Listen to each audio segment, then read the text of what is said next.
High, আমি photographer অভিষেক। তো চলুন আজকে সিনেমাটোগ্রাফি এবং ভিডিওগ্রাফির মধ্যে কিছু ডিফারেন্সিয়েট আপনাদের বলবো। চলুন ভিডিওটা শুরু করা যাক।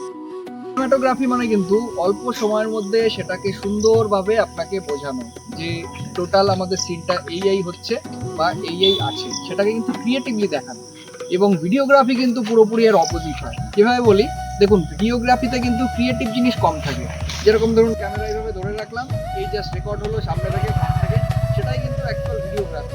মানে ক্রিয়েটিভ জিনিসটা একটু কম থাকে, আর এটা কিন্তু অনেক সময় ধরে রেকর্ডেড হয়। তো পরবর্তী সেটা কিন্তু দেখতেও খুব একটা ভালো নাও লাগতে পারে অনেক সময়। এইদিকে সিনেমাটোগ্রাফির থেকে বেশি কিন্তু ভিডিওগ্রাফিটাই ওয়েডিং এ কিন্তু হয়ে থাকে। আমিও কিন্তু দেখুন, আমি কিন্তু একজন ফটোগ্রাফারের পাশাপাশি একজন কিন্তু ভিডিও এডিটর। তো এই জিনিসগুলো কিন্তু অবশ্যই আমি ভালো বুঝি এবং আপনাদের মধ্যে জিনিসগুলো শেয়ার করি। সিনেমাটোগ্রাফি করতে গেলে কিন্তু আপনার কখনো কোনো সিন বা কোনো ফুটেজ রেকর্ড করতে গেলে দাঁড়িয়ে গেলে কিন্তু হবে না। আপনাকে কিন্তু এদিক ওদিক অ্যাকচুয়াল কিন্তু নড়ানড়ি করতে হবে, তাহলে কিন্তু সেটা সিনেমাটিক লাগবে না। আমার দুই ভাই রয়েছে, তো তাদের মধ্যে একটা কনভারসেশন হবে, সেটাকেই আমি সিনেম্যাটিক কায়দায় আপনাদের মধ্যে তুলে ধরবো। তো ফার্স্ট অফ অল, এরা পাশাপাশি দুজন দাঁড়িয়ে রয়েছে। তো দাঁড়িয়ে রয়েছে, সেই দাঁড়িয়ে থাকার ক্লিপটা কিন্তু আমি আপনাদের মধ্যে প্রথম দেখাচ্ছি যে এরা কিন্তু দুজন পাশাপাশি দাঁড়িয়ে আছে।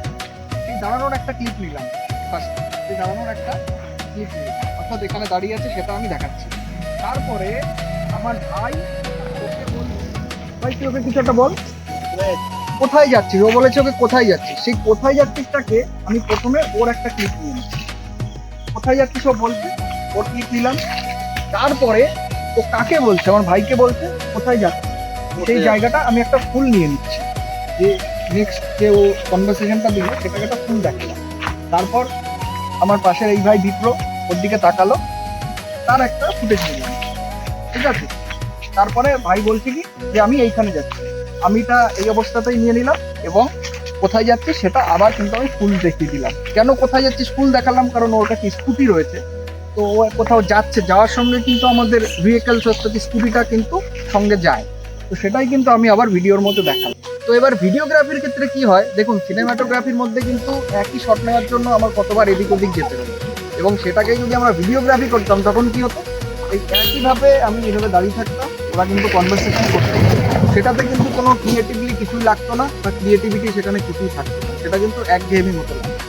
এবং আপনাদের শেখার জন্য কিন্তু ইউটিউব আছে, ইউটিউবে কিন্তু এরকম অনেক গান আছে বা ভিডিওস আছে, সেখানে কিন্তু ওয়েডিং এর অনেক সুন্দর সুন্দর কাট নেওয়া আছে সিনেমাটোগ্রাফির জন্য, সেগুলো কিন্তু আপনারা দেখতে পারেন। আর সিনেমাটিক এডিটের জন্য আর একটা জিনিস বলি, ট্রানজ্যাকশন ভরে দিলে কিন্তু সিনেমাটিক এডিট হয়ে যায়। সিনেমাটিক কিন্তু একের পর এক ক্লিপের সঙ্গে আগের ক্লিপের যে ম্যাচ আছে সেটা কিন্তু আপনাকে বোঝাতে হবে।